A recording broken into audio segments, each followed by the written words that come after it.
आज आपल्या वाहिन्यांच्या माध्यमातूनच मला कळतंय की संतोष अण्णा देशमुख यांच्या मारेकऱ्याच्या संदर्भात त्याचं चार्जशीट आज दाखल झालेलं आहे। 180 दिवसाचा अवधी असताना 80 दिवसाच्या आतच हे चार्जशीट दाखल होतंय। आता एवढी घाई कशामुळे झाली मला माहीत नाही।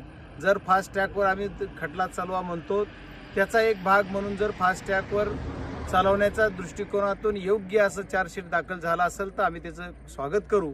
पण जर काही त्याचे त्रुटी ठेवून हे चार्जशीट दाखल केला असेल, जाणीवपूर्वक आरोपीला सोडण्यासाठी, आरोपींना सजा होणे किंवा याच्यातून त्यांना मोकाट सुटता यावा असा काही जर एखादा क्ल्यू सोडून पोलिसांनी, CIDनी, SITनी यांनी जर हे चार्जशीट दाखल केलं असलं तर त्याचा आम्ही मान्यता किंवा मान्य करणार नाही। हा लढा आम्ही लढणारच आणि हा चार्जशीट एवढ्या लवकर दाखल करणे म्हणजे आरोपीला सोडणे आहे का आरोपीला लवकर फाशी देणे हे लवकर ज्यावेळेस कळल तोपर्यंत वाट बघणं हे काम आहे। तोपर्यंत आम्ही वाट बघू।